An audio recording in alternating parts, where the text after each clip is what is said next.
चलो।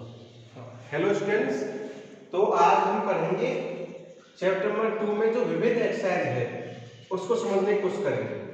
ठीक है, तो उसका जो पहला क्वेश्चन है वो ये है कि एफ एक्स दे रखा है हमें x square comma 0 less than equal x less than equal 3 और दूसरा पार्ट है 3x। वो जो दे रखा है हमें वो दे रखा है 3 less than equal x less than equal two 10, ये दे रखा है। तो इसमें ये कहा है कि ये जो फंक्शन दे रखा है एफ एक्स दे रखा है, क्या ये एक फंक्शन है, मतलब जो ये एफ एक्स दे रखा है क्या ये एक फंक्शन है कि नहीं। अगर फंक्शन नहीं है तो उसका कारण बताओ, अगर है तो उसका कारण बताओ। ठीक, तो आगे ये समझना है कि हमने पढ़ा है बहुत सारे जिसमें पार्ट लिखाए थे मैंने, प्रकार में जो कुछ विशेष फलन लिखाए थे उसमें एक बहुपद फलन बताया था एक्स स्क्वायर। तो ये एक्स स्क्वायर जो भी इसका इंटरवल दे रखा होगा उसके लिए 0 से लेकर 3 दे रखा है, इसमें ये ऑटोमेटिकली एक फंक्शन है। और 3x भी एक बहुपद फलन है और इसमें दे रखा है 3 से लेकर 10, तो ये भी क्या है, एक ऑटोमेटिकली बहुपद है, इसमें टैब में लिखा है। अब ये पूरा जो कंबाइन करके ये चेक करना होता है कि ये फलन है कि नहीं, फंक्शन है कि नहीं। तो उसमें दिक्कत कहाँ आती है, जहां पे ये ब्रेकिंग हुआ है। तो 3 पर ये ब्रेक है कि 3 के बाएं तरफ एक्स स्क्वायर है। अगर इसको लिखने की कोशिश करें हम तो ये 0 आएगा इधर, 3 आएगा बीच में, उसके बाद 10 आएगा, जो भी संख्या है उनको लिखा है। और 0 और 3 के बीच में ये एक्स स्क्वायर है और 3 और 10 के बीच में ये 3x है। तो जहां पे ब्रेक होता है उस पर चेक किया जाता है, बाकी चीज पे तो ये ऑटोमेटिकली क्या है, एक फंक्शन है। तो 3 के बाएं तरफ देखेंगे, 3 में इस 3 का मान रखेंगे इसमें, तो ये कितना दे देगा, 3 का स्क्वायर 9। और जब इधर रखेंगे तो इसमें भी रखेंगे, ये भी क्या दे देगा 9। अगर ये बराबर है तो ये एफ एक्स एक फलन है।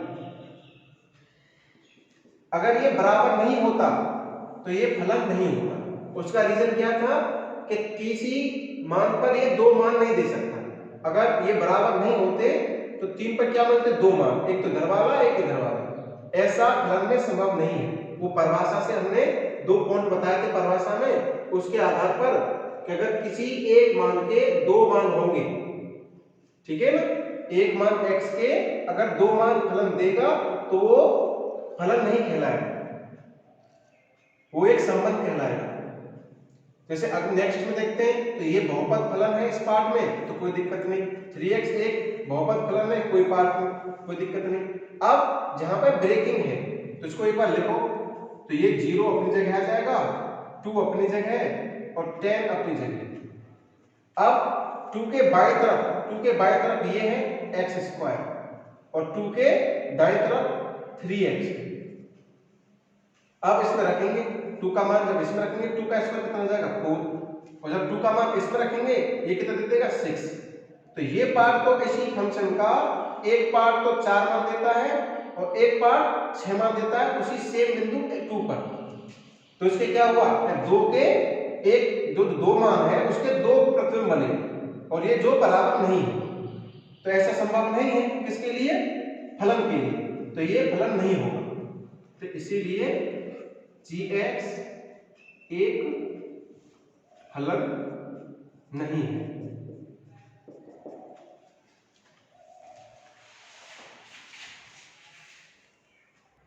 तो दूसरा क्वेश्चन है F x equal x square, एक फलन दे रखा है, फंक्शन दे रखा है और इसकी वैल्यू पूछी गई है F 1.1 minus f1 upon 1.1 minus 1। तो अगर यहाँ x है कुछ भी है तो वो इधर मान रखेंगे, उसका x जगह 1.1 है तो यहाँ क्या रखा जाएगा, x की जगह 1.1, तो ये क्या मान दे देगा, ये देगा 1.1 का होल स्क्वायर माइनस 1 का रखेंगे इस मान तो 1 का स्क्वायर दे देगा अपॉन 1.1 माइनस 1। ये क्या हुआ, a का स्क्वायर माइनस b का स्क्वायर, तो फॉर्मूला खोल देंगे तो ये बन जाएगा 1.1 माइनस 1 1.1 प्लस 1 अपॉन 1.1 माइनस 1 ये, तो इससे ये कट जाएगा और क्या बचेगा 1 2.1, ये इसका आंसर है।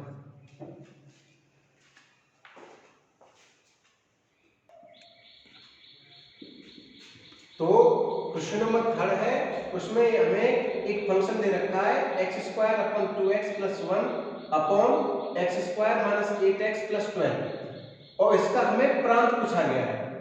तो ये एक परमेय फलन है।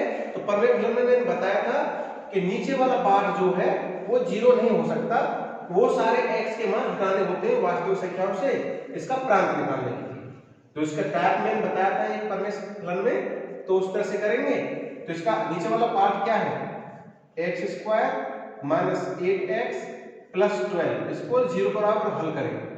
तो यहां से क्या मिल जाएगा x² minus 6x minus 2x plus 12 equal 0, x common लेंगे तो x माइनस 6 माइनस 2 से x minus 6 equal 0, x minus 2 और x माइनस 6 इक्वल 0, तो x का मान मिलेगा 2 और 6। तो ये वो x के मान है जिन पर नीचे वाला पार्ट 0 हो जाएगा। तो इन्हीं को हमें वास्तविक संख्या से हटा देंगे तो इसका हमें प्रांत मिल जाता है। तो इसका प्रांत क्या हो जाएगा r वास्तविक संख्याओं के लिए माइनस मझले कोष्ठक में इन दोनों को रख देंगे 2 और 6 को, तो ये इसका प्रांत हो जाएगा।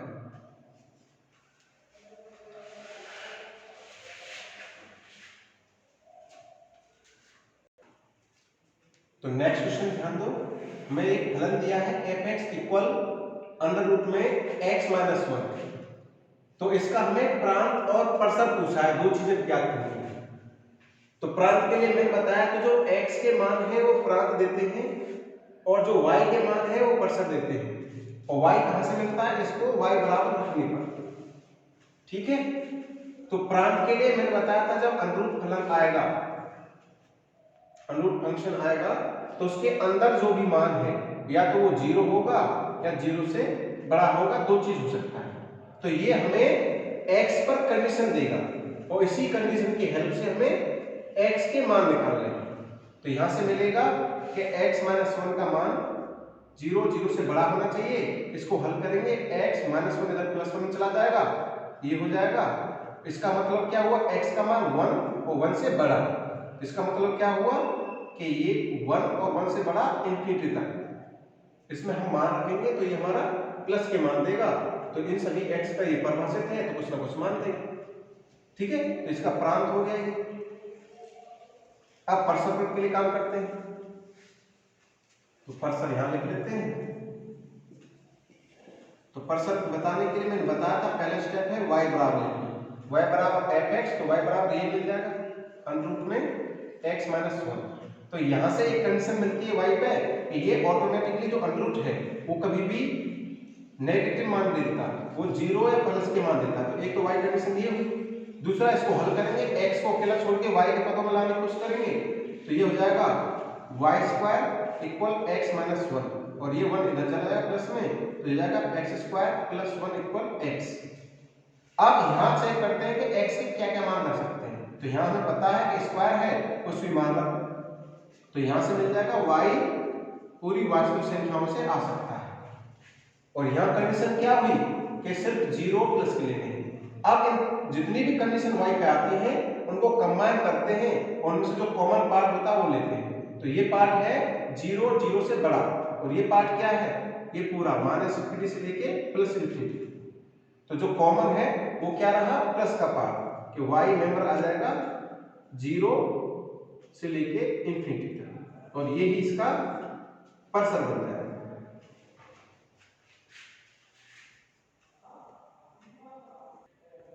तो नेक्स्ट क्वेश्चन समझो, क्वेश्चन नंबर 5, इसमें भी fx इक्वल टू हमें मॉड x माइनस 1 दे रखा है और प्रांत परसर ज्ञात करने हैं इसके डोमेन और रेंज, ठीक।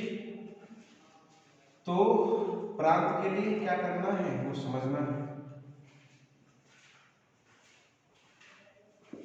प्रांत को अंग्रेजी में डोमेन कहते हैं। तो इसके लिए प्रांत निकालना है। प्रांत के लिए वो बताया था वो सारे x के मान जो इस पर मान देते, और तुम्हें पता है कि वास्तविक संख्या में से कुछ भी मान यहाँ रखोगे तो यहाँ पहुंचेगा और एक में से घटेगा वो तो कुछ ना कुछ मान देगा। और वैसे भी बता रखा है कि मापक प्रांत में अगर कोई भी बहुपद आता है उसका प्रांत पूरी वास्तविक संख्या हो जाता है। तो ये सभी x के सभी तरह के मानों के लिए परिभाषित है। कैसे, अगर हम रखें इसमें 2 रखें तो क्या दे देगा 2 माइनस 1, हल करके दे देगा 1। अगर हम माइनस के रखें 0 रखें, चलो तो 0 रख के 0 माइनस 1 क्या दे देगा 1। उसके बाद 5 रखें तो क्या दे देगा मोड में 5 माइनस 1 4। और कुछ रखें -3 रखें तो मोड में -3 माइनस 1 क्या दे देगा 4। कहने मतलब ये है कुछ भी प्लस के रखो माइनस के रखो कुछ भी मान रखो, ये सभी पे मान देगा कुछ ना कुछ, और जो मान मिलेंगे वो प्लस के मिलेंगे। तो वो बेनिफिट है प्लस पार्ट हमारा पर्सन के लिए, और जो रख सकते हैं इसमें मान मिलेगा वो प्रांत में आएंगे। इसलिए इसका जो प्रांत है वो क्या हो जाएगा पूरी वास्तविक संख्या है आप। और पर्सन ही से समझते हैं, पर्सन हो जाएगा इसका कि मॉड में कुछ भी मान रखो पूरी वास्तविक संख्या प्रांत में है, जब इनको रखा जाएगा तो इधर जो भी मान मिलेगा वो कैसे मिलेगा, तो 0 मिलेगा। जैसे 1 पे रखे 0 मिल जाएगा, या 1 रखे 1 माइनस 1 0 मिल जाएगा। और माइनस का मान देता ही नहीं परिभाषा के आधार पर, और प्लस प्लस के मान मिलेंगे। अब r क्या है लगातार, तो मान भी क्या मिलेंगे लगातार, तो लगातार मान क्या बन जाते हैं पर्सन में 0 से लेकर इंफिनिटी। तो अधिकतर ये भी याद रखना कि मॉडुलस फंक्शन है और अंदर कोई बहुपद है पॉलिनोमियल है तो उसके लिए प्रांत और पर्सन यही आता है। ठीक, इस तरह से इसके प्रांत पर्सन।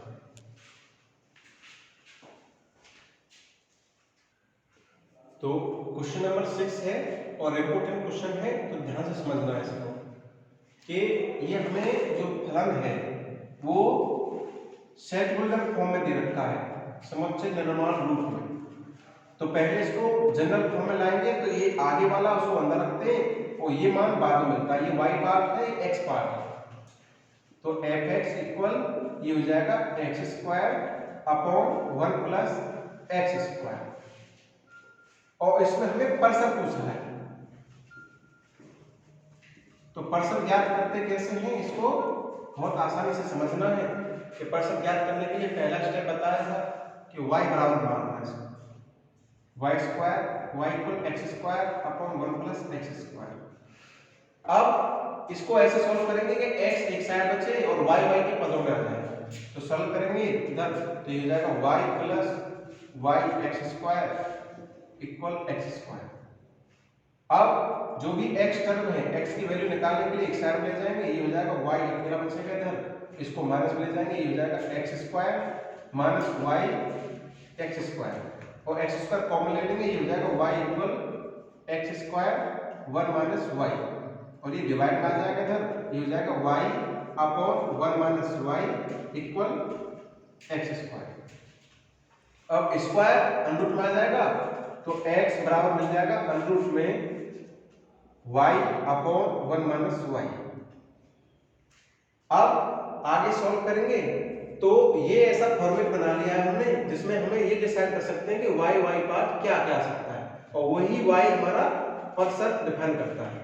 तो रेंज पार्ट होता है, पर्सन को रेंज कहते हैं। तो ये समझो, तो इसमें एक फॉर्मेट होता है। पहले तो ये समझो कि अंडर रूट में जो भी मान होगा वो मान सदा 0 होना या 0 से बड़ा होना चाहिए, तभी अंडर रूट के अंदर रख सकते हैं। तो ये पार्ट को 0 या 0 से बड़ा होना पड़ेगा, तो इसलिए एक कंडीशन मिल जाएगी इस पर y upon 1 minus y greater than equal 0। आगे इस तरह का अगर फॉर्मेट बनता है रेशनल फॉर्म में, फंक्शन फॉर्म में, और ये फ्रैक्शन फॉर्म में जो बनती है फॉर्मेट, तो इसके लिए एक ट्रिक है, उससे समझना है पहले। तो इसमें इस फॉर्मेट को लिखा करते हैं अधिकतर हम x माइनस a और y माइनस b। जब ऐसा लिख देते हैं तो उसके बाद आगे कुछ ना कुछ साइन रहता है, जैसे ये है, इसमें क्या दे रखा है ग्रेटर देन, तो इसमें लेस देन हो सकता है, ग्रेटर देन हो सकता है, दो तरह के बन सकता है। तो इसमें फॉर्मेट में कन्वर्ट करेंगे इसको, फिर आगे समझेंगे। तो फॉर्मेट कन्वर्ट करने के लिए इसमें जो y पार्ट है वो प्लस का होना चाहिए। अब इसमें से माइनस कॉमन ले लेंगे तो ये जाएगा y अपॉन माइनस 1 कॉमन लेंगे तो y माइनस 1 ये हो जाएगा, और लेस देन ये हो जाएगा अपना साइन ग्रेटर देन इक्वल 0। अब आगे से समझना है कि अगर हमें पता है कि 2 0 से बड़ा होता है अगर मैं इसमें -2 करूं तो ये साइन चेंज हो जाएगा, क्योंकि हमें पता है कि -2 0 से छोटा होता है। कहने मतलब साइन चेंज होने पे और ये साइन चेंज हो जाएगा, प्लस से माइनस जाने पर ये साइन चेंज हो जाएगा। कहने मतलब अगर इस माइनस को हटाऊंगा तो ये साइन उलट जाएगा, ठीक है। तो इसलिए तो ये पार्ट बन जाएगा y upon y minus 1 less than equal 0, और ये फॉर्मेट बन जाएगा उस तरह का थोड़े पहले जो बताया था। तो इस फॉर्मेट में आगे क्या करते हैं कि संख्या रेखा खींचते हैं और संख्या रेखा पर जो वैल्यू होती है ये रखते हैं। तो हमें पता है 0 आगे आएगा और 1 बाद में आएगा, और इधर माइनस इंफिनिटी और ये प्लस इंफिनिटी। अब आगे जो भी मान है इनमें रख के देखेंगे, जिसके लिए नेगेटिव दे देगा वो y का मान हो जाएगा। तो ये पार्ट पूरा पार्ट जब 0 और 0 छोटा हो जाएगा वो सारे y पर समय पहुंच जाएंगे। और कहां से देखेंगे, इनमें चेक करेंगे। तो यहां से कोई ना कोई मान लेंगे, माइनस इंफिनिटी और 0 के बीच में अनंत मान होते हैं, उनसे कोई भी एक मान लेना। जो मान ये जो साइन देगा, या तो नेगेटिव साइन देगा या प्लस का साइन देगा, उसमें डिफाइन हो जाएगा ये 0 से छोटा है बड़ा है। तो अगर मैं यहां से लेता हूं -2 और -2 पर चेक करता हूं इसमें, तो क्या होगा, -2 y का मान रखा, -0 अपॉन -2 -1, इसको सॉल्व किया, ये हो जाएगा हमारा -2 अपॉन -3, ये माइनस से माइनस कट जाएगा और ये बना हमारा पॉजिटिव। और चाहिए क्या, नेगेटिव। कहने मतलब इसमें जितने भी y होंगे ये इसके परसेंट में नहीं जाएंगे, आगे इसके बीच में से कोई मान लेंगे। मान ले लिया 1/2, 1/3, कोई भी मान लो 1/4, तो मैंने 1/2 आसानी से हल हो जाए इसलिए ले लिया। तो इसलिए रखेंगे 1/2 -0 अपॉन 1/2 -1, इसको सरल करेंगे तो ये हो जाएगा 1/2 अपॉन -1/2, इससे कट जाएगा, कितना दे देगा, -1, वो कैसा मान है, नेगेटिव। अब 1/2 रखने पर ये मान नेगेटिव आया, और हमें पता है कि लेना क्या है, ये पार्ट नेगेटिव ही तो होना चाहिए, 0 से छोटा का मतलब नेगेटिव ही होना चाहिए। तो मतलब y के इसमें जितने भी मान हैं वो सारे किसमें चले जाएंगे, परसेंट, ठीक है। तो यहां से ये मिला कि y 0 और 1 के बीच में जितने भी हैं वो सारे परसेंट में जाएंगे। और अब इसमें चेक करेंगे हम, तो 1 और इंफिनिटी के बहुत सारे मान है, 3 ले लेते हैं इसमें। तो 3 जब इसमें रखेंगे तो ये क्या हो जाएगा, 3 - 0 अपॉन 3 - 1, इसको सरल करेंगे तो ये दे देगा हमें 3/2, और ये दे देगा प्लस का मान, और हमें प्लस का नहीं माइनस का मान चाहिए, ठीक है। तो ये डिसाइड करेगा कि इन तीनों में से कौन सा हो गया। अब बचा क्या, 0 और 1 का मान चेक करना। तो एक बार 0 और 1 चेक करेंगे इसमें। तो जब 0 चेक करेंगे तो 0 से क्या देगा, 0 - 0 अपॉन 0 - 1, और ये हल करके 0 दे देगा। तो 0 भी बराबर की साइन है इसमें, तो 0 भी ये मान भी हो जाएगा, तो 0 मान भी हो जाएगा इसका। अब 1 को चेक करेंगे तो 1 के एरो लगा, 1 - 0 अपॉन 1 - 1, और ये फॉर्मेट बन जाएगा 1/0, और ये होता है अप्रभाषित, ठीक है। मतलब ये कोई मान नहीं मिला तो ये 1 नहीं होगा। तो क्या हुआ, 0 और 1 के सभी मान और 0 आ जाएगा इसमें, है ना। तो परसेंट क्या हो जाएगा इसका, एक तो 0 आएगा और 1 नहीं आएगा, ये इसका परसेंट।